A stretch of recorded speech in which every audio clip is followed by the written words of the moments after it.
NDC-EDU के education platform पर आपका हार्दिक स्वागत है। हमने लास्ट क्लास में त्रिभुज जो प्रश्नावली थी उसका जो बेसिक था वो भी कंप्लीट करके 6.1 प्रश्नावली हमने कंप्लीट कर ली थी। उसके बाद में हम चल रहे थे आधार आनुपातिकता प्रमेय, थेल्स प्रमेय पर हम चल रहे थे। क्या होती है थेल्स प्रमेय वो मैंने आपको लास्ट क्लास में बता दिया था। उसकी लाइन में अब उसकी लाइन क्या थी कि किसी त्रिभुज की किसी एक भुजा के समांतर खींचा गया रेखाखंड त्रिभुज की अन्य भुजाओं को समान अनुपात में विभाजित करता है। ये हमारे पास उसकी लाइन थी जो मैंने लास्ट क्लास में आपको बताई थी। तो अब ये लाइन में वापस से यहाँ पर लिखूंगा नहीं, अब मैं उस थेल्स प्रमेय को यहाँ पर सिद्धि करूंगा। इस थेल्स प्रमेय को मैं यहाँ पर सिद्धि करूंगा। वापस मैं यहाँ पर ये थेल्स प्रमेय की जो लाइन है वो वापस नहीं लिखूंगा। अब हम आज इस क्लास में थेल्स प्रमेय को सिद्ध करेंगे। तो देखना क्या होती है थेल्स प्रमेय या आधार आनुपातिकता प्रमेय भी हम इसको बोलते हैं। क्या थी लाइनिंग आप लास्ट क्लास में से देख लेना कि त्रिभुज की किसी एक भुजा के समांतर खींचा गया रेखाखंड त्रिभुज की अन्य दोनों भुजाओं को समान अनुपात में विभाजित करता है। तो देखना इसको सिद्ध करेंगे। पहले सिद्ध करने से पहले मैं आपको कुछ बताता हूं कि हमें पहले जो इसके रूल्स हैं उसके रूल्स नहीं कि हमने किस तरीके से इसमें चलना है, किस तरीके से हमें हर जो टॉपिक है, हर जो सिद्ध करने वाला जो क्वेश्चन है वो हम किस तरीके से करेंगे। कि पहले हमें क्या करना है, पहले हमें जो भी क्वेश्चंस में दिया गया होगा ना वो हमें लिखना है। पहले हम लिखेंगे दिया है, उसके बाद में हम लिखेंगे हमें सिद्ध क्या करना है, हमें क्या सिद्ध करना है, हमें क्या पूछा गया है कि हमें वो सिद्ध करना है, वो लिखेंगे कि हमें सिद्ध क्या करना है। उसके बाद में हम लिखेंगे उसकी रचना। रचना में क्या लिखते हैं कि हम जो हमारी तरफ से जो काम कर रहे हैं ना, कि हमने जो क्वेश्चंस में तो दिया हुआ है वो तो दिया हुआ है ही, लेकिन जो बच्चों हम हमारी तरफ से जो काम कर रहे हैं उसमें वो हम रचना में लिखेंगे। वो हम क्या लिखेंगे रचना में, जैसे कोई भी हम हमारी तरफ से काम कर रहे हैं, किसी कोई एक्स्ट्रा रेखाखंड खींच रहे हैं या फिर कोई एक्स्ट्रा लाइन हम खींच रहे हैं तो वो हम उसमें लिखेंगे कि ए को बी से मिलाया, बी को ई से मिलाया, इस प्रकार करके वो हम रचना में लिखेंगे। उसके बाद में हमारा जो मेन पार्ट है वो है उपपत्ति। अब उपपत्ति में हमारा मेन सिस्टम चालू होगा कि हमें मेन रूप से काम कहाँ पर करना है, उपपत्ति में काम करना है। कि उपपत्ति में हम वहां जो पूरी जो हमारी कैलकुलेशन आएगी उसको सिद्ध करने वाली जो कैलकुलेशन होगी वो हमारा सब सिस्टम उपपत्ति में होगा। जब हमारा पूरा सिद्ध हो जाए जो हमें सिद्ध करना था उसके बाद में लास्ट में हम लिखेंगे इति सिद्धम। ठीक है, ये बातें आपको कुछ ध्यान में रखनी है कि हम सिद्ध करेंगे ना तो पहले तो हम लिखेंगे दिया है। मैं यहाँ पे लिख के बता रहा हूं, पहले तो हम लिखेंगे हमें जो भी दिया है वो लिखेंगे। फर्स्ट चरण तो ये रहेगा हमारा। उसके बाद में हम क्या लिखेंगे, हम लिखेंगे कि सिद्ध करना है, जो भी हमें सिद्ध करना है ना तो वो हम उसमें लिखेंगे। ठीक है, तीसरा जो हमारा रहेगा, तीसरे में हम क्या लिखेंगे, तीसरे में हम लिखेंगे रचना। रचना में क्या लिखेंगे, जो भी हम हमारी तरफ से जो काम कर रहे हैं ना, जो भी हमारी तरफ से लाइनिंग बना रहे हैं, जो हम हमारी तरफ से काम करेंगे ना वो dot dot dot dot line से दर्शाएंगे। पूरी लाइनिंग नहीं दर्शाएंगे, dot dot dot dot line से हम इसको रचना वाली जो काम है उसको दर्शाएंगे। ठीक है, उसके बाद में मेन पार्ट जो चौथा हमारा जो पार्ट रहेगा बच्चों वो रहेगा उपपत्ति। तो मेन जो काम करेंगे ना उसके बाद हम उपपत्ति पे करेंगे। अब इस सिस्टम से हम चलेंगे। जब अंत में हमारा जो हमें जो सिद्ध करना हो वो सिद्ध हो जाए तो अंत में सिद्ध होने के बाद हम लिखेंगे इति सिद्धम। मतलब हमारा जो काम है वो पूरा हो गया, हमने सिद्ध कर दिया है। ठीक है, अब देखना, अब थेल्स प्रमेय पर काम करते हैं। ये हमारे चरण रहेंगे। थेल्स प्रमेय सॉरी, देखना कि ये हमारा, मैं कोई त्रिभुज बना रहा हूं, देखना ये थेल्स प्रमेय पर काम कर रहे हैं। ये त्रिभुज है ए बी और सी। कौन सा त्रिभुज है, ए बी सी। और थेल्स प्रमेय हमारे पास क्या थी कि त्रिभुज की किसी एक भुजा के समांतर खींचा गया रेखाखंड, यहीं पे लिख देता हूं, मैं यहां लिख देता हूं। थेल्स प्रमेय क्या है कि त्रिभुज की किसी एक भुजा के समांतर खींचा गया रेखाखंड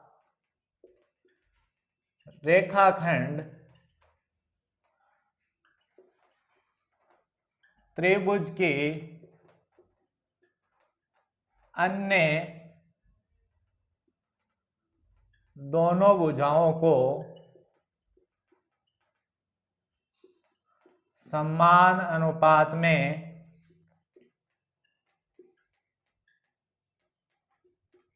विभाजित करता है।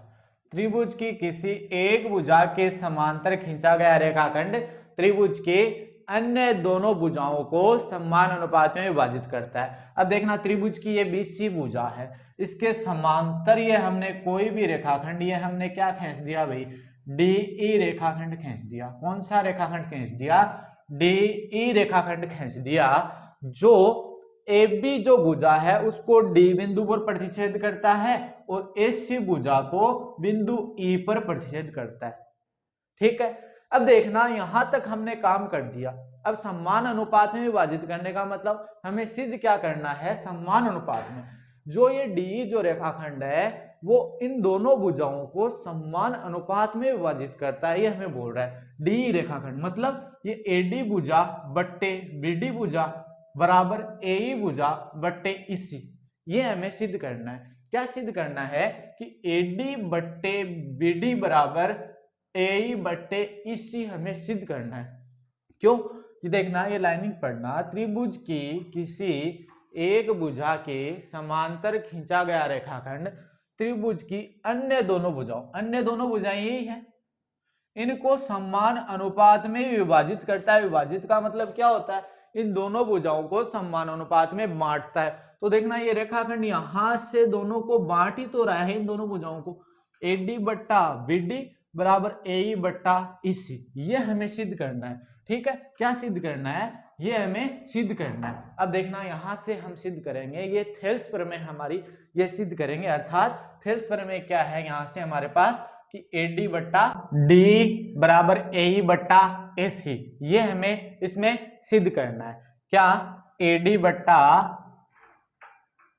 बीडी बराबर एई बट्टे इसी, यही एक तरीके से थेल्स प्रमेय है कि त्रिभुज की भुजाओं को ये जो रेखाखंड है डी, ये जो रेखा है वो इसको समान अनुपात में विभाजित करता है दोनों भुजाओं को, एडी बट्टा बीडी बराबर एई बट्टा इसी, ये हमें इसमें सिद्ध करना है। तो देखना, अब हमें इसको कैसे हम लेकर चले, अब एक एक बात पर गौर करना।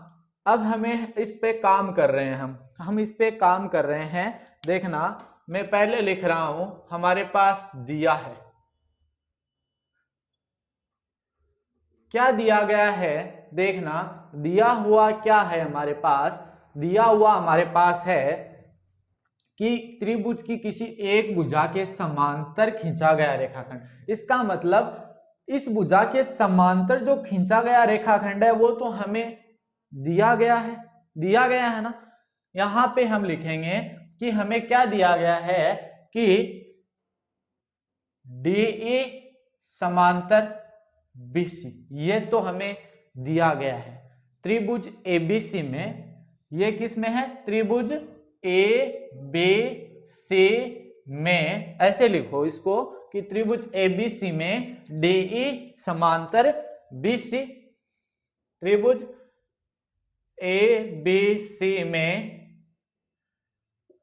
DE समांतर BC, ये तो हमें दिया गया है ना, DE समांतर BC। ठीक है, और AC भुजा को ये बिंदु D, AC भुजा को D पर प्रतिच्छेद करता है बिंदु D, और ये E पर प्रतिच्छेद करता है, ये भी हमें दिया गया है। ये आप खुद लिख लोगे कि क्या दिया गया है हमें। अब देखना हमें क्या करना है, अब हमें लिखना है कि सिद्ध क्या करना है, हमें सिद्ध करना है। सिद्ध क्या करना है, देखना सिद्ध हमें करना है एडी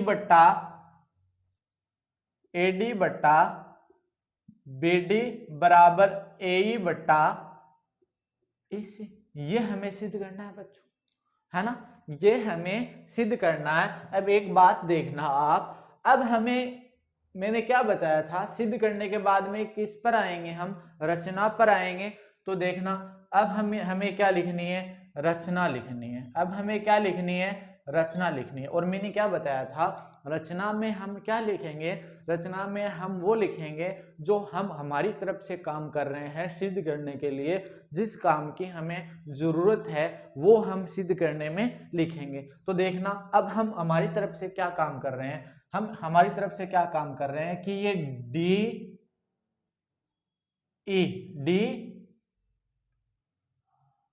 ए बी सी डी ई, इसको कुछ भी बिंदु मान लेंगे, डी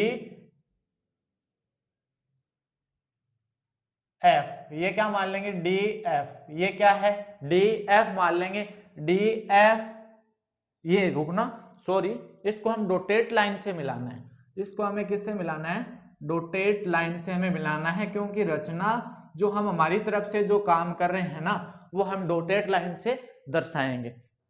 ठीक है, पहले ये देखो, ये डॉटेड लाइन से दर्शा रहा हूं, देखना डॉटेड लाइन, ये ई एफ, इस बिंदु को क्या नाम दे रहे हैं, एफ, ई एफ। ये इसका मतलब क्या है, ये 90 डिग्री का एंगल है, इसका मतलब लंब ए एफ लंब है ए बी पर, या फिर ए डी भी बोल सकते हैं, ए एफ लंब है ए बी पर या ए डी भी बोल सकते हैं। ठीक है, अब इसको यहां से मिला रहे हैं उधर, ये जी बिंदु, ये यहां पर भी ऐसा बना रहे हैं, इसका मतलब ऐसा लिखेंगे कि ये डी जी लंब है ए पर या फिर एसी पर, बात एक ही है। लंब का मतलब ये यहां पर इनके बीच में ये जो एसी और इसके बीच में कितने डिग्री का एंगल है, 90 डिग्री का एंगल है। और यहां पर ए बी और इसके बीच में ई एफ, इनके बीच में कितने डिग्री का एंगल है, 90 डिग्री का एंगल है। इसका मतलब ये क्या है, लंब है। अब देखना और रचना में क्या लिखेंगे, रचना में हम लिखेंगे कि ये डी को सी से मिलाया और बी को ई से मिलाया। अब हमें रचना लिखने में आसानी होगी कि हमने जो डॉटेड लाइन से जो काम किया है ना, वो हमें क्या लिखना है, रचना में लिखना है। देखना किया कुछ नहीं, हमने त्रिभुज थेल्स प्रमेय में त्रिभुज एबीसी बनाया, उसके बाद में डी समांतर बीसी, जो हमारी जो थ्योरम थी, प्रमेय थी, उसके अकॉर्डिंग हमने उसका डायग्राम बनाया। उसके बाद में रचना करने के लिए हमने क्या किया कि ई एफ को लंब किया ए बी पर या ए डी पर, उसके बाद में डी जी को लंब किया ए सी पर या फिर ए ई पर लंब किया। ठीक है, अब देखना उसके बाद में डी को सी से मिलाया और बी को ई से मिलाया। ये हम रचना में लिखेंगे। रचना में क्या लिखेंगे, हम क्या लिख सकते हैं, या तो ए डी लिख दो या फिर ए बी लिख दो, बराबर ए बी। ये लंब का निशान है, किसका निशान है, उल्टा टी वाला निशान है ना, वो लंब का निशान है। ए बी लंब है किसके ऊपर, ए बी नहीं, ए बी देखना ई एफ लंब है, ई एफ लंब है, हम लिखेंगे ए एफ लंब है किस पर, ए बी पर। ठीक है, उसके बाद में ये डी जी लंब है किस पर, एसी पर। ठीक है, अब ये तो हमने लिख दिया, या तो हमने रचना की है, यहां तक का काम हुआ है हमारे पास। अब ये नीचे वाला जो डॉटेड लाइन से हमने दर्शाया है वो भी हमें करना है। तो हम क्या लिखेंगे, डी को सी से मिलाया, यहां पे लिखेंगे डी को सी से मिलाया व बी को ए से मिलाया। ये यहां तक हमारा काम हमें करना है। उसके बाद में ये हमने यहां तक काम कर लिया ना, उसके बाद में हमें क्या करना है, उसके बाद में हमें करना है कि उपपत्ति पर आना है। किस पर आना है? उपपत्ति पर हमें आना है। तो उपपत्ति को अब हम आगे कंटिन्यू करते हैं। अब पहले मैं यहां तक इसको रफ कर रहा हूं, आपने यहां तक उतार लिया होगा। अब उपपत्ति पर आ रहे हैं। अब हम क्या आ रहे हैं? उपपत्ति पर आ रहे हैं। देखना, उपपत्ति, उपपत्ति हमारे पास क्या रहेगी? अब उपपत्ति में हमें क्या करना, आपको ध्यान रखना है कि जहां पर हमें त्रिभुज का आधार दिया हो और ऊंचाई दिया गई हो त्रिभुज की, तो वहां पर त्रिभुज के फॉर्मूला क्या होता है? त्रिभुज के क्षेत्रफल का, एरिया का जो फॉर्मूला होता है वो 1/2 गुणा आधार गुणा ऊंचाई होता है बच्चों। तो देखना, यहाँ पे उपपत्ति में हमें क्या करना है, पहले हमें देखना है कि उपपत्ति में हम कर रहे हैं तो पहले हम ये त्रिभुज ए डी ई, अब मैं इसको अलग अलग बना रहा हूं, देखना थोड़ा सा, देखना ये त्रिभुज ए डी ई अलग बना रहा हूं मैं, ये त्रिभुज ए डी ई, ये वाला जो त्रिभुज है ना, ये वाला मैं इसको ऐसे ज्यादा कर रहा हूं, देखना एकदम से गहरा, ये वाला त्रिभुज मैंने अलग बनाया है। उसके बाद में हमें यहां पर ये दी गई है डी जी, ये 90 डिग्री का एंगल दिया गया। उसके बाद में हमें यहां पर ऐसे करके ये डॉटेड लाइन ए एफ, ये भी 90 डिग्री का एंगल दिया गया है ना। उसके बाद में देखना, मैं यहां से एक बात लिख रहा हूं कि त्रिभुज ए डी ए का क्षेत्रफल, त्रिभुज ए डी ई का क्षेत्रफल आपने क्लास 9th में लिखा होगा। क्या हम इसको ऐसे भी लिख सकते हैं ना, एरिया, ए आर का मतलब एरिया ऑफ, एरिया का मतलब क्षेत्रफल ही होता है, एरिया ऑफ त्रिभुज ए डी ई, इसको ऐसे भी लिख सकते हैं। तो त्रिभुज ए डी ई तो क्या होता है, त्रिभुज का क्षेत्रफल 1/2 गुणा आधार गुणा ऊंचाई होता है ना, 1/2। के आगे मैंने ऐसे लिखा है, पूरा नहीं लिखा, आधार गुणा ऊंचाई, ठीक है। तो देखना, अब देखना आपको क्या लिखना है। अब त्रिभुज ए डी का जो क्षेत्रफल है वो, मैं एक बात देखना, अगर हम आधार बच्चों ये एडी ले रहे हैं ना, अगर हम आधार एडी लेंगे तो देखना इस पर ऊंचाई कौन सी रहेगी, लंब कौन सी रेखा है इसके ऊपर, ईएफ लंब है ना। अरे आधार जब हम एडी ले रहे हैं तो इसका जो ऊंचाई कौन सी लेंगे बच्चों, ऊंचाई लेंगे ईएफ। क्यों लेंगे? क्योंकि लंब तो ईएफ ही है ना, इस जो ये वाली जो रेखा है एडी वाली, जो एडी वाली भुजा है, आधार है, उसके ऊपर लंब ईएफ ही है। जब आधार एडी लेंगे तब। लेकिन बच्चों देखना, जब एई जब हम आधार लेंगे तो देखना एई के ऊपर तो लंब डीजी है ना। जब एई आधार लेंगे तब ऊंचाई कौन सी लेंगे, डीजी लेंगे। और जब एडी आधार लेंगे तब ऊंचाई कौन सी लेंगे, ईएफ लेंगे। तो देखना, यहां से अगर देखना चाहें तो एरिया ऑफ त्रिभुज एडी का क्षेत्रफल 1/2 गुणा, जब आधार एडी ले रहे हैं तो ऊंचाई कौन सी है बच्चों, ईएफ है। तो देखना आधार कितना, एडी गुणा ऊंचाई, एडी आधार लिया है तो ऊंचाई कौन सी, ईएफ, सही लिखिए। लेकिन एक बात और देखना बच्चों, एक बात और देखना, यहां से अगर हम इस त्रिभुज ए डी ई का जो क्षेत्रफल है यहां से एक और निकालें कि ए डी ई में अगर हम आधार, यहां से एरिया ऑफ त्रिभुज ए डी ई वापिस देखें, एरिया ऑफ त्रिभुज ए डी ई मतलब ए डी ई का क्षेत्रफल वापिस देखें, जब आधार ए ई लेंगे तो ऊंचाई कौन सी होगी बच्चों, डीजी। यहां से देखना आधार ए ई लेंगे तो इसका क्षेत्रफल ये भी तो होगा ना, 1/2 गुणा ए ई गुणा ए ई, जब आधार ले रहे हैं तो ऊंचाई कौन सी, डीजी। यहां तक पता। इसका मतलब एरिया जो त्रिभुज एडीई का जो क्षेत्रफल है वो 1/2 गुणा एडी गुणा ईएफ भी है और 1/2 गुणा एई गुणा डीजी भी है। यहां तक कोई दिक्कत नहीं है ना। तो एक बात यहां से और देखना, यहां एक बात और देखना कि मैं ये जो डी जो अब त्रिभुज ये ले रहे हैं, देखना ये वाला त्रिभुज ले रहे हैं, त्रिभुज डी ई बी, त्रिभुज डी ई बी, ये वाला त्रिभुज ले रहे हैं डी ई बी। त्रिभुज डी ई बी का क्षेत्रफल क्या लिखेंगे, तो हम लिख रहे हैं कि एरिया ऑफ त्रिभुज डी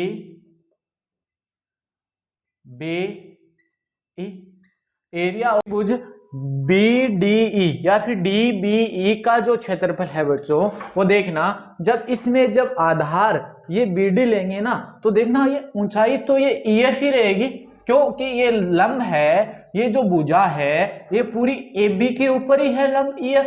तो जब ये बी डी भी देंगे ना आधार, तब भी ऊंचाई क्या रहेगी, ई एफ रहेगी। और जब हम त्रिभुज डी ई सी का जो क्षेत्रफल देखेंगे, त्रिभुज डी ई सी का जब क्षेत्रफल देखेंगे, तो देखना एक बात देखना बच्चों, यहां से जब आधार हम ई सी लेंगे तो देखना ये डी जी लंब है ना इसी पर, अरे डी जी लंब है ना इसी पर, ये डी जी लंब है इसी पर और ये एसी पर भी पूरा लंब है। तो इसी जब आधार लेंगे तब भी ऊंचाई कौन सी रहेगी, डीजी रहेगी, तब ऊंचाई भी कौन सी रहेगी, डीजी रहेगी। अब एक बात देखना, यहां से हमें क्या चाहिए, हमें यहां पर गौर करना है, एडी बट्टे बीडी चाहिए ना, एडी बट्टे बीडी कब आएगा, एडी बट्टे बीडी जब एरिया ऑफ त्रिभुज, एरिया ऑफ एडी मतलब त्रिभुज एडीई का क्षेत्रफल में जब हम त्रिभुज बीडीई के क्षेत्रफल का भाग देंगे तभी तो एडी बट्टे बीडी आएगा, क्योंकि त्रिभुज एडीई के क्षेत्रफल में देखना यहां पर एडी आ रहा है और त्रिभुज बीडीई के क्षेत्रफल में बीडी आएगा। तो एक बात गौर करना, ये मैं यहां से रफ कर रहा हूं, लंबी लाइनिंग लिखने के बजाय मैं यहां से डायरेक्ट देखना यहां लिख रहा हूं, मैं ऐसे लिख रहा हूं कि एरिया ऑफ त्रिभुज ए डी ए बट्टे एरिया ऑफ त्रिभुज ये कौन सा, B D E, B D E. अब देखना ए डी ई का क्षेत्रफल हम कौन सा लेंगे, हमें पता है इधर हमें क्या चाहिए, ए डी बट्टे बी डी चाहिए, अरे चाहिए ना, यहां से हमें सिद्ध करना है ये ए डी बट्टे बी डी बराबर ए ई बट्टे ई सी, यही सिद्ध करना है, अरे यही तो सिद्ध करना है बच्चों, ए डी बट्टे यही सिद्ध करना है ना। देखना मैं यहां लिख देता हूं, हमें क्या सिद्ध करना है, ए डी बट्टे बी डी बराबर ए ई बट्टे इसी, यही सिद्ध करना है। तो देखना यहां अगर हम ये त्रिभुज ए डी ई का क्षेत्रफल देखना क्या लिखेंगे, 1/2 गुणा एडी गुणा ये लिखेंगे बट्टे। अब एक बात देखना यहां से, अब बी डी ई का हमें क्षेत्रफल ज्ञात करना है, तो त्रिभुज का क्षेत्रफल 1/2 गुणा आधार गुणा ऊंचाई होता है तो 1/2 गुणा, अब आधार हम क्या लेंगे, बी डी ई के क्षेत्रफल में आधार हम क्या ले रहे हैं, बी डी ले रहे हैं, तो आधार हम क्या ले रहे हैं, बी डी ले रहे हैं, लेकिन ऊंचाई हमारे पास क्या रहेगी, ऊंचाई बच्चों ये पूरी इस ए बी भुजा पर ही लंब है ई एफ, तो ऊंचाई यहां पर भी कौन सी रहेगी, ई एफ ही, यहां पर ऊंचाई ई एफ ही रहेगी, कौन सी रहेगी, ऊंचाई ई एफ ही रहेगी। तो देखना यहां से 1/2 से 1/2 कैंसिल, ई एफ से ई एफ कैंसिल, तो क्या बच गया हमारे पास, एरिया ऑफ त्रिभुज ए डी ए बट्टे एरिया ऑफ त्रिभुज बी डी ए बराबर एडी बट्टा बीडी। अब ये एक वाली साइड तो हमारे पास आ गई ना। अब हमने ये त्रिभुज ये देखना ए, अब बट्टे एसी इसी चाहिए, ए बट्टे इसी चाहिए हमें, अरे चाहिए ना। तो देखना कैसे आएगा, ए बट्टे इसी हमारे पास कैसे आएगा वो देखना। अब यहां से ए चाहिए तो हम त्रिभुज ए डी ई का जब क्षेत्रफल लिखेंगे तो हम आधार कौन सा लेंगे, ए ही लेंगे, जो मैंने आपको यही बता दिया कि एरिया ऑफ त्रिभुज ए डी आधार हमने कौन सा लिया, ए ही लिया, और जो ऊंचाई है वो कौन सी रही है हमारे पास, डीजी रही है, ऊंचाई हमारे पास डीजी रही है। अब यहाँ पे हमें नीचे और क्या चाहिए, इसी चाहिए, तो तो इसी देखना कौन से त्रिभुज में आ रहा है, ये रहा त्रिभुज DEC। तो यहाँ त्रिभुज कौन सा लेंगे, त्रिभुज DEC का क्षेत्रफल लेंगे। तो देखना जब आधार हम EC लेंगे तो ऊंचाई कौन सी लेंगे, ऊंचाई हम कौन सी लेंगे, जब आधार EC लेंगे तो ऊंचाई कौन सी लेंगे, ये DG लेंगे। कौन सी लेंगे, DG ऊंचाई लेंगे, क्योंकि इस पूरी जो भुजा AC है इसके ऊपर ये लंब कौन सा है, ये DG लंब है। तो बच्चों ऊंचाई कौन सी लेंगे, DG लेंगे। तो देखना यहां से मैं लिख रहा हूं कि त्रिभुज एरिया ऑफ त्रिभुज ADA बट्टे एरिया ऑफ त्रिभुज कौन सा, DEC। क्यों ले रहे हैं, ऐसा क्यों कर रहे हैं, DEC ही क्यों ले रहे हैं, क्योंकि हमें ऊपर तो A ही चाहिए, तो A ही इसमें आ रहा है, आधार A ही ले रहे हैं, लेकिन DEC इसलिए रहे हैं क्योंकि हमें आधार कितना चाहिए, EC चाहिए। तो देखना यहां से हम ले रहे हैं तो इसका क्षेत्रफल 1/2 गुणा, अब आधार क्या ले रहे हैं, A ही, तो बच्चों ऊंचाई कौन सी होगी, DG होगी, बट्टे 1/2 गुणा, अब आधार अगर हम EC ले रहे हैं तभी ऊंचाई कौन सी होगी बच्चों, DG होगी। तो 1/2 से 1/2, DG से DG कैंसिल।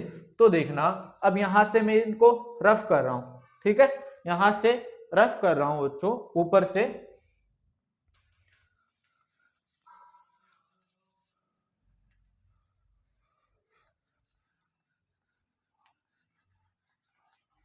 अब देखना हमारे पास क्या निकल के आएगा,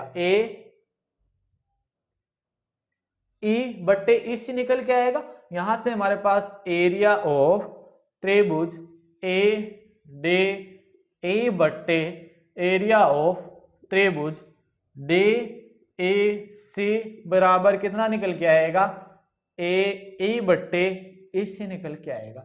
अब ये तो हमारे पास समीकरण नंबर 1 और ये हमारे पास समीकरण नंबर 2। अब मैं इसको भी रब कर देता हूं नीचे से। अब देखना एक बात देखना बच्चों कि ये जो DE जो ये दोनों त्रिभुज हैं DBE और DEC, देखना यहां से मैं एक नॉर्मल ऐसे ये इस प्रकार है, देखना ठीक है, ये इस प्रकार है DA और ये B और ये C बच्चों इस प्रकार है ना। अब देखना तो यहां से ये दो, ये मैं अलग अलग कलर से अलग अलग फॉन्ट में ये बना देता हूं। ये देखना ये वाला त्रिभुज और ये वाला त्रिभुज, इन दोनों में जो आधार है देखना ये D, दोनों का आधार एक ही है ना। इन दोनों त्रिभुज में ये देखना DE, इसमें भी है DEB और DEC, इन दोनों में आधार क्या है, D है। और ये DE समांतर BC हमें दे रखा था, DE समांतर BC दे रखा था। तो देखना DE समांतर BC दे रखा था। अब क्या लिखेंगे कि ये एक ही आधार, दोनों त्रिभुज हैं वो एक ही आधार D और दो समांतर रेखाओं DE व BC के मध्य स्थित है। तो इन दोनों त्रिभुजों का क्षेत्रफल क्या होगा, समान होगा। कौन से का, त्रिभुज DEB व त्रिभुज DEC, दोनों का क्षेत्रफल समान होगा। यहां से हम क्या लिखेंगे कि एरिया ऑफ त्रिभुज DBA बराबर होगा एरिया ऑफ त्रिभुज कौन सा, DAC।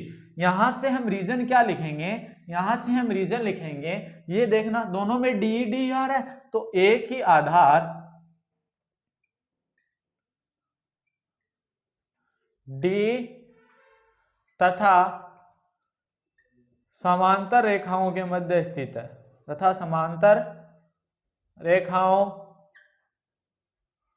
के मध्य स्थित है। ये आपने पढ़ा होगा 9th क्लास में। तो देखना इन दोनों त्रिभुजों का क्षेत्रफल बराबर होगा, त्रिभुज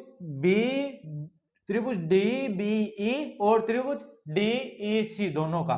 तो ये समीकरण नंबर 3। अब एक बात देखना आप क्या हम इस त्रिभुज DEC का क्षेत्रफल है, यहाँ पर BDE का क्षेत्रफल है, तो यहाँ से एक बात लिखें, क्या यहाँ पर हम लिख सकते हैं क्या त्रिभुज BDE की जगह DEC भी लिख सकते हैं, या फिर DEC की जगह त्रिभुज BDE भी लिख सकते हैं। तो समीकरण 1, 2 व 3 से हमारे पास क्या निकल के आएगा, समीकरण 1, 2 व 3 से देखना बच्चों, 3 से यहाँ पे गौर करना, 3 से अब यहाँ पर देखना, इसकी जगह इस BDE की जगह मैं क्या लिख रहा हूं, ये DEC लिख रहा हूं।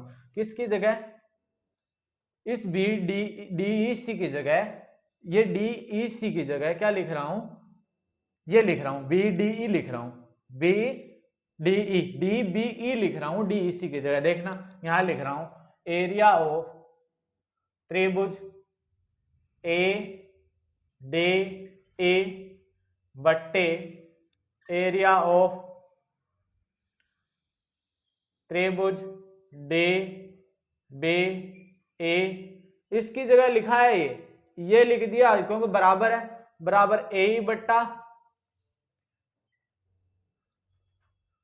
इससे, AE बट्टा इससे। लेकिन बात वहां पर भी है ना कि ये BDE या फिर DBE बोलो या BDE बोलो, बात तो बराबर ही है।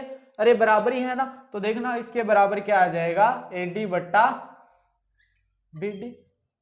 ये हमें यही सिद्ध करना था ना। तो समीकरण 1, 2 व 3 से क्या आ गया हमारे पास, AD बट्टा BD बराबर AE बट्टा इसी, यही हमें सिद्ध करना था। तो हम लास्ट में क्या लिखेंगे, एति सिद्धम। तो देखना बच्चों, ये थोड़ा सा है तो वैसे लेंथी, लेकिन एक बार वापिस से समझो हमें क्या करना है। हमें सिद्ध करने के लिए पहले क्या करना है, पहले हमें करना है दिया हुआ है जो भी हमें लिखना है, उसके बाद में सिद्ध करना है वो लिखना है। रचना में वो बातें लिखनी है जो हमने हमारी तरफ से की है। उसके बाद में उपपत्ति पर हमें आना है, तो उपपत्ति में हमें वो चीजें लिखनी है। देखना उपपत्ति में हमने क्या किया, इस ADE जो त्रिभुज है इसको 2 बार काम में लिया कि जब आधार AD लिया तो ऊंचाई EF हमने ली, जब आधार AE लिया तो ऊंचाई DG हमने ली है। उसके बाद में हमने क्या किया, त्रिभुज DEB का क्षेत्रफल देखा, उसके बाद में हमने DEC का क्षेत्रफल देखा, उसके बाद में हमें पता चला कि ये तो एक ही आधार और समांतर रेखाओं के बीच में स्थित है, एक ही आधार DE और इनके मध्य स्थित है। तो इसका मतलब त्रिभुज DEB का क्षेत्रफल और त्रिभुज DEC का क्षेत्रफल, दोनों का क्षेत्रफल आपस में बराबर है। तो उसके बाद में हमने समीकरण 1, 2 व 3 से क्या किया कि ये समीकरण 1 व 2 तो आपस में बराबर है, क्योंकि यहां भी अगर DEC की जगह ये BD आ जाएगा तो त्रिभुज ADE बट्टे यहां पर भी क्या बन जाएगा, BD। तो इसका मतलब ये और ये एक ही समीकरण बन जाएगी। इसका मतलब 1, 2 व 3 से हमारे पास क्या निकल के आएगा, AD बट्टे BD बराबर AE बट्टे इससे निकल के आएगा। यही हमें क्या करना था, सिद्ध करना था। अब हमें लास्ट में क्या लिखना है, इति सिद्धम। ये हमारी, अब आगे से कोई क्वेश्चन आएगा ना तो मैं वहां पर लिखूंगा कि आधार आनुपातिकता प्रमेय से या फिर थेल्स प्रमेय से। अब देखना इसका विलोम होता है, आधार आनुपातिकता प्रमेय का विलोम हमारे पास क्या होता है। विलोम का मतलब क्या है कि हमने तो यहाँ पर तो लिखा त्रिभुज की किसी एक भुजा के समांतर खींचा गया रेखाखंड त्रिभुज की अन्य दोनों भुजाओं को समान अनुपात में विभाजित करता है। ये क्या करना था हमें, सिद्ध कीजिए कि यहाँ पे कि सिद्ध कीजिए कि त्रिभुज की किसी एक भुजा के समांतर खींचा गया रेखाखंड त्रिभुज की अन्य दोनों भुजाओं को समान अनुपात में विभाजित करता है। अब देखना इसका विलोम का मतलब क्या करेंगे। अब हमें क्या, विलोम का मतलब इसका जस्ट उल्टा, कि त्रिभुज यदि कोई रेखाखंड त्रिभुज की भुजाओं को समान अनुपात में विभाजित करता है तो वह रेखाखंड तीसरी भुजा के समांतर होगा। ये इसका विलोम है। विलोम का मतलब यदि कोई रेखाखंड त्रिभुज की दो भुजाओं को समान अनुपात में विभाजित करता है, यदि कोई रेखाखंड त्रिभुज की दो भुजाओं को समान अनुपात में विभाजित करता है तो वह तीसरी भुजा के समांतर होगा। ये इसका उल्टा है ना। यहां पर तो हम क्या बोल रहे हैं, यहां पर तो हम बोल रहे हैं कि त्रिभुज की किसी एक भुजा के समांतर खिंचा गया रेखाखंड त्रिभुज की अन्य दोनों भुजाओं को समान अनुपात में विभाजित करता है। अर्थात यहाँ अब इसका उल्टा भी क्या होता है, सत्य होता है। इसका उल्टा भी हमारे पास क्या होता है, सत्य होता है। इसका उल्टा क्या है, उसका उल्टा ये है कि त्रिभुज में की दो भुजाओं को, अगर कोई रेखाखंड है त्रिभुज की भुजाओं को, त्रिभुज की जो दो भुजाएं हैं उनको कोई रेखाखंड अगर समान अनुपात में विभाजित करता है तो वह रेखाखंड त्रिभुज की तीसरी भुजा के क्या होगा, समांतर होगा। वह इसका उल्टा है। अर्थात कि अगर ये रेखाखंड, ये कोई रेखाखंड है, वो इसको अगर दो, देखना यहां इसका उल्टा मैं बात करता हूं, इसको रफ करता हूं, पहले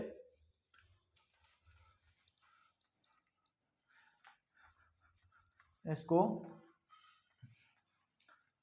रफ करते हैं, उसके बाद में देखना इसका उल्टा, उल्टे की बात करेंगे। आधार आनुपातिकता प्रमेय का विलोम, आधार आनुपातिकता प्रमेय, ये दोनों जो हैं विलोम की भी बात करेंगे और ये भी बात करेंगे, तो दोनों ही हमारे लिए बहुत कारगर साबित होगी। 6.2 जो प्रश्नावली हमारी रहने वाली है उसमें देखना आधार आनुपातिकता प्रमेय का विलोम क्या बोलता है। आधार आनुपातिकता प्रमेय का विलोम, आधार आनुपातिकता प्रमेय का विलोम हमारे पास क्या बोलता है। अब देखना आधार आनुपातिकता प्रमेय का विलोम हमारे पास ये बोलता है कि त्रिभुज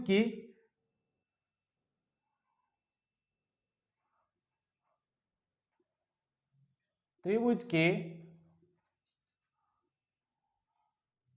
किन्हीं दो भुजाओं को, त्रिभुज की किन्हीं दो भुजाओं को समान अनुपात में विभाजित करने वाला रेखाखंड, विभाजित करने वाला रेखाखंड त्रिभुज के तीसरी भुजा के, त्रिभुज के तीसरी भुजा के समांतर होता है। अब देखना यही बात है, कैसी बात है, देखना क्या बात है, ये क्या बोल रहा है कि आधार आनुपातिकता प्रमेय का विलोम क्या बोलती है। ये कोई त्रिभुज है ए बी सी। अब ये क्या बोल रहा है, त्रिभुज की दो भुजाएं, ये दो भुजाएं हैं ए सी और ए बी, ये कोई रेखाखंड है, ये कोई क्या है, रेखाखंड है, ये कोई रेखाखंड है डी ई, ये रेखाखंड है। ये क्या करता है, इनकी दो भुजाओं को समान अनुपात में विभाजित करता है। इस बार हमें ये दिया गया है कि ये रेखाखंड जो डी है वो इसको समान अनुपात में विभाजित करता है। अर्थात दिया हुआ क्या है, एडी बट्टा बीडी बराबर ए बट्टा इसी। अब हमें क्या सिद्ध करना है, हमें सिद्ध करना है क्या, अब ये रेखाखंड इसको अगर समान अनुपात में विभाजित कर रहा है ना, तो ये डी ई समांतर बीसी होगा। ये हमें सिद्ध करना है। और ये आधार अनुपातिकता प्रमेय की विलोम ही हो गई। विलोम कैसे हो गई कि त्रिभुज की किन्हीं दो भुजाओं को, ये दो भुजाएं हैं, इनको समान अनुपात में विभाजित करने वाला ये रेखाखंड है डीई, वो इस तीसरी भुजा के क्या होगा, समांतर होगा। अर्थात डीई समांतर क्या होगा, बीसी होगा। दोनों एक जैसी प्रमेय हो गई ना, अरे एक जैसी प्रमेय हो गई ना। यहां पर तो क्या बोल रहा है कि त्रिभुज की किसी एक भुजा के समांतर खींचा गया रेखाखंड। यहां तो हमें दिया गया था कि डीई समांतर बीसी है, यहां तो दिया गया था डीई समांतर बीसी है, कि त्रिभुज की किसी एक भुजा के समांतर खींचा गया रेखाखंड त्रिभुज की अन्य दोनों भुजाओं को समान अनुपात में विभाजित करता है। यह हमें सिद्ध करना था। तो हमें यहां तो सिद्ध करना था एडी बट्टे बीडी बराबर ए बट्टे ई सी, लेकिन यहां पर हमें क्या दिया गया है कि त्रिभुज की किन्हीं दो भुजाओं को समान अनुपात में विभाजित करने वाला रेखाखंड। यहाँ पर समान अनुपात में विभाजित कर रहा है ये डी जो रेखाखंड है वो, अर्थात AD बट्टे BD बराबर AE बट्टे EC हमें दिया गया है, तीसरी भुजा के समांतर होगा, अर्थात DE समांतर BC होगा। ये हमें क्या करना है, सिद्ध करना है। तो ये आधार आनुपातिकता प्रमेय का विलोम है। तो देखना यहां से अब मैं इसके आगे अब हमें इसको सिद्ध करना है, तो मैं अब इसके आगे लगा देता हूं, इसके आगे ये लगा देता हूं कि सिद्ध कीजिए कि, ये मैं सिद्ध करने के लिए लगा रहा हूं, और जो प्रमेय है वो हमारे पास वो बस इतनी है। अब हमें ये सिद्ध करना है कि सिद्ध कीजिए कि त्रिभुज की किन्हीं दो भुजाओं को समान अनुपात में विभाजित करने वाला रेखाखंड त्रिभुज की तीसरी भुजा के समांतर होता है। जस्ट उल्टा है, जस्ट उल्टा है। इस बार हमें दिया गया है AD बट्टा BD बराबर AE बट्टा EC।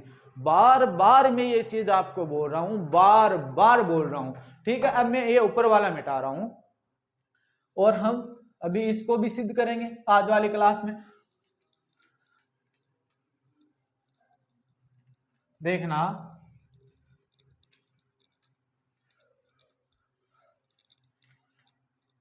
अभी इसको भी हम सिद्ध करेंगे। अब ये त्रिभुज यहां पे ले रहे हैं, देखना ये ABC, अब ये कोई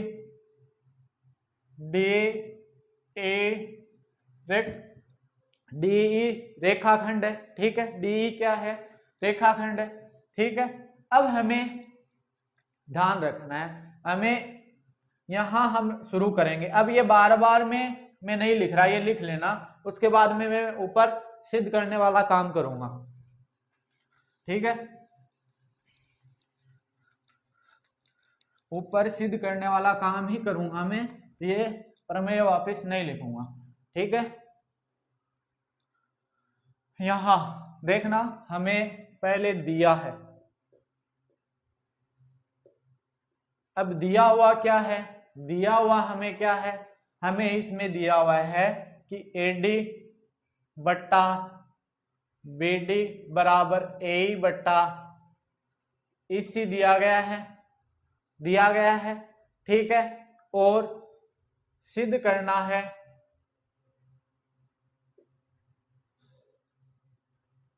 सिद्ध क्या करना है, हमें DE समांतर BC है, हमें यह क्या करना है, सिद्ध करना है। इसमें आधार आनुपातिकता प्रमेय के विलोम की बात कर रहे हैं, आधार आनुपातिकता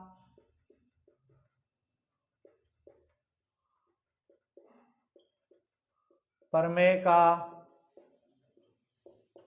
विलोम, आधार आनुपातिकता प्रमेय के विलोम की हम बात कर रहे हैं। अब रचना में आएंगे, किस में आएंगे, रचना। अब रचना में हमें क्या करना है, हमें ये तो सिद्ध करना है भाई DE समांतर क्या है, BC है, ये तो हमें सिद्ध करना है। रचना में हमें क्या करना है, लेकिन हम शुरू में तो ये नहीं लिख सकते ना कि डायरेक्ट DE समांतर BC है। एक बार हम ऐसा मानेंगे कि भाई DE समांतर BC नहीं है, हमें यहाँ से कोई नीचे कोई ऐसे करके एक डॉटेड लाइन लेके यहाँ पे लिख रहा हूँ, ये F, क्या लिख रहा हूँ, ये यहाँ पे F लिख रहा हूँ, और यहाँ पे मैं लिख रहा हूँ कि DF ये दोनों समांतर है, DF और BC, ये तीर का निशान लगाया, इसका मतलब DF और BC दोनों समांतर है। अब ये रचना में लिखेंगे, हम क्या लिखेंगे कि यहाँ लिखेंगे कि माना DE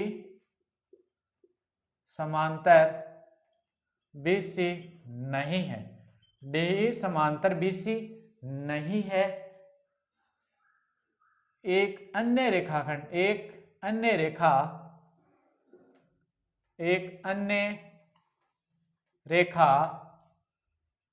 DF है जो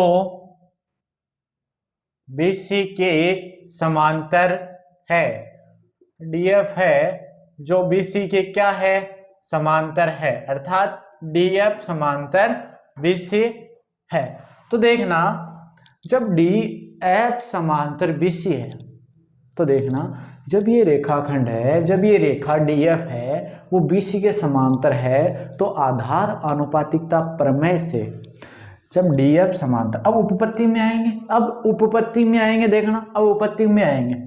अब हमें किस में आना है? उपपत्ति में आना है। अब उपपत्ति में हम आ गए तो देखना, यहां से हमें दिया गया है कि हमने माना है कि DF समांतर क्या है? BC है। तो DF समांतर, अभी हम पीछे आधार आनुपातिकता प्रमेय पढ़ के आए हैं कि ये समांतर खींचा गया जो रेखाखंड है वो इस भुजा को, दोनों भुजाओं को समान अनुपात में विभाजित करता है, अर्थात AD बट्टे BD बराबर AF बट्टे FC, क्योंकि DF समांतर BC है। तो देखना यहां से हम क्या लिखेंगे? आधार आनुपातिकता प्रमेय से, आधार अनुपातिकता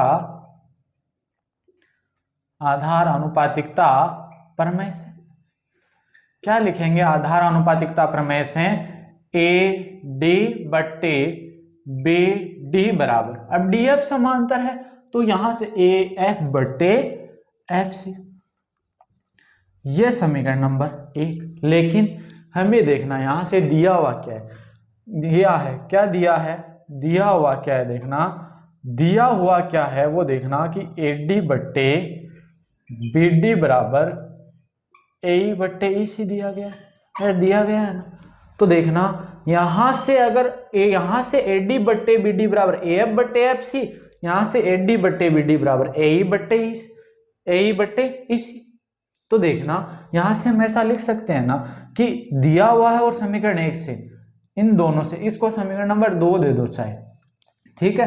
तो यहां से हम लिखेंगे कि समीकरण 1 व समीकरण 2 से लिखेंगे, क्या लिखेंगे कि AD यहां AF बट्टे FC बराबर AE बट्टे EC। अब देखना ये हमारे पास ये निकल के आ गया। अब इन दोनों भी बराबर में है, इन दोनों तरफ अब हम 1 जोड़ेंगे, दोनों तरफ 1 जोड़ेंगे, इधर भी 1 जोड़ेंगे और इधर भी जोड़ेंगे। तो देखना ये आगे इधर कर रहा हूं, यहां पे लिख रहा हूं ऊपर दोनों पक्षों में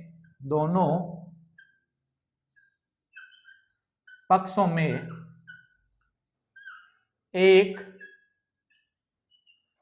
जोड़ने पर, दोनों पक्षों में 1 जोड़ने पर, तो देखना AF बट्टे FC प्लस 1 बराबर A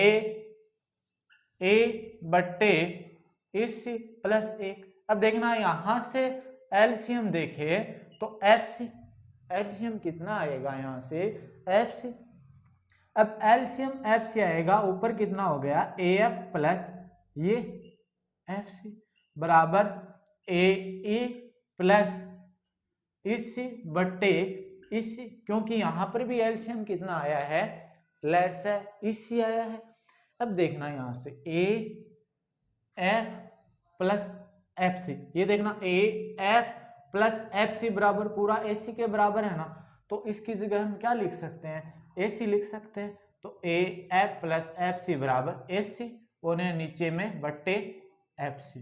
अब देखना ये AE बट्टे EC, अब AE और EC दोनों को जोड़ेंगे तब ये भी किसके बराबर है? AC के बराबर है, तो AC बट्टे EC। अब देखना AC से AC कैंसिल हो गया ना, तो क्या शेष बचा हमारे पास? 1 बट्टे FC बराबर 1 बट्टे EC। अब इनको आपस में अगर हम वज्र गुणा करें, इधर इससे गुणा करें, इधर इससे गुणा करें, तो EC को 1 से गुणा करेंगे तो कितना आएगा? EC, और FC को 1 से गुणा करेंगे तो FC। तो देखना EC बराबर FC आ रहा है, यहां से EC बराबर FC आ रहा है। ये दोनों कब बराबर होंगे भाई? EC बराबर FC आ रहा है। इधर देखना मैं इसको रफ कर रहा हूं, अब इधर ये ऊपर वाला रफ कर रहा हूं मैं।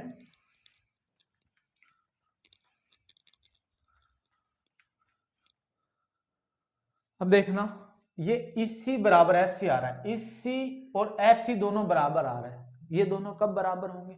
तो क्या हम ऐसा मान सकते हैं क्या कि ये F बिंदु है वो यहाँ पर E के ऊपर स्थित है, अर्थात DE और DF दोनों समपाती हैं। समपाती का मतलब एक दूसरे के ऊपर ही स्थित है, अर्थात DE के जस्ट ऊपर ही DF स्थित है। ऐसा मान सकते हैं क्या? ऐसा मान सकते हैं, तभी तो EC बराबर FC होगा।